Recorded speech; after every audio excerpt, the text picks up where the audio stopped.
ಬೇಸಿಗೆಯಲ್ಲಿ ತಣ್ಣಗಿರೋದು ತಿಂದರೆ ಹೊಟ್ಟೆಗಂತೂ ತಂಪಾಗಿರುತ್ತೆ, ಹಾಗೆ ಆರೋಗ್ಯಕ್ಕೂ ಸಹ ತುಂಬಾ ಒಳ್ಳೆಯದು. ಈಗ ಯಾವ ರೀತಿ ಕರ್ಡ್ ರೈಸ್ನ ಮಾಡೋದು, ಮೊಸರನ್ನ ಮಾಡೋದು ಅನ್ನೋದನ್ನು ನೋಡೋಣ.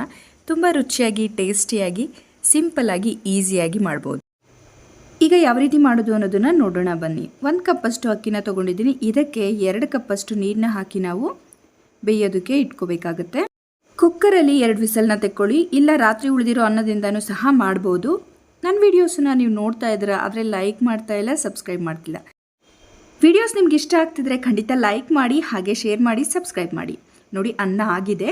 ಇದನ್ನು ತಣ್ಣಗಾಗೋದಕ್ಕೆ ಬಿಟ್ಟಿದ್ದೀವಿ. ನೆಕ್ಸ್ಟ್ ಇಲ್ಲಿ ಒಂದು ಪ್ಯಾನ್ನ ಬಿಸಿಯಾಗೋದಕ್ಕಿಟ್ಟು 2 ಸ್ಪೂನಷ್ಟು ಎಣ್ಣೆನ ಹಾಕ್ಕೊಂಡಿದ್ದೀನಿ. ನಂತರ 1-2 ಒಣಮೆಣಸಿನ್ಕಾಯಿನ ಈ ರೀತಿ ಕೈಯಿಂದನೇ ಮುರಿದ್ಬಿಟ್ಟು ಹಾಕೋತಾ ಇದ್ದೀವಿ. ಈಗ ಸಾಸಿವೆ, ಉದ್ದಿನಬೇಳೆ, ಕಡಲೆಬೇಳೆನ ಹಾಕ್ಕೊಂಡಿದ್ದೀವಿ. ಇದೆಲ್ಲ 1 ನಿಮಿಷ ಫ್ರೈ ಆಗೋಕ್ಕೆ ಬಿಡೋಣ. ಸ್ವಲ್ಪ ಹಸಿರು ಮೆಣಸಿನ್ಕಾಯಿನ ಹಾಕಿದ್ದೀನಿ.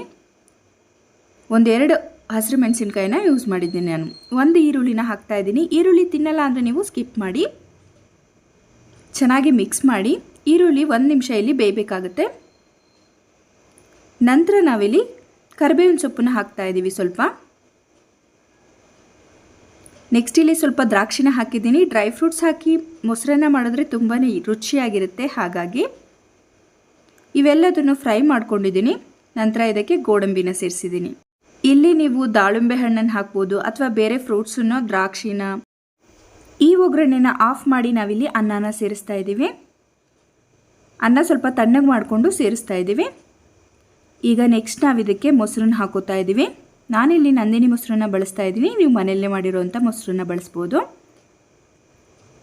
ಈಗಲೇ ತಿನ್ನೋ ಹಾಗಿದ್ರೆ ನೀವು ಇದಕ್ಕೆ ಹಾಲನ್ನು ಹಾಕಬೇಡಿ, ಅಥವಾ ಮಧ್ಯಾಹ್ನಕ್ಕೆ ಪ್ಯಾಕ್ ಮಾಡೋ ಹಾಗಿದ್ರೆ ಸ್ವಲ್ಪ ಹಾಲನ್ನು ಹಾಕೋದ್ರಿಂದ ಹುಳಿ ಇರೋದಿಲ್ಲ, ಕರೆಕ್ಟಾಗಿ ಆಗುತ್ತೆ.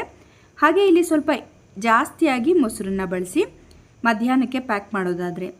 ಸ್ವಲ್ಪ ಕೊತ್ತಂಬರಿ ಸೊಪ್ಪನ್ನು ಹಾಕೋತಾ ಇದ್ದೀನಿ. ರುಚಿಯಾಗಿರುವಂಥ ಮೊಸರನ್ನ ರೆಡಿಯಾಗಿದೆ ನೋಡಿ. ವಿಡಿಯೋಸ್ ಇಷ್ಟ ಆದರೆ ರಜನಿ ಅಡುಗೆ ಚಾನಲ್ನ ಸಬ್ಸ್ಕ್ರೈಬ್ ಮಾಡಿ, ವಿಡಿಯೋಸ್ನ ಲೈಕ್ ಮಾಡಿ, ಹಾಗೆ ಶೇರ್ ಮಾಡೋದನ್ನು ಮರಿಬೇಡಿ. ಸೂಪರ್ ಟೇಸ್ಟಿಯಾಗಿರುವಂಥ ಮೊಸರನ್ನ ರೆಡಿಯಾಗಿದೆ. ಪಿಕ್ಕಲ್ ಜೊತೆ ತಿಂದರೆ ತುಂಬಾ ಚೆನ್ನಾಗಿರುತ್ತೆ, ಉಪ್ಪಿನಕಾಯಿ ಜೊತೆ ತಿನ್ನೋದಕ್ಕೆ. Thanks for watching.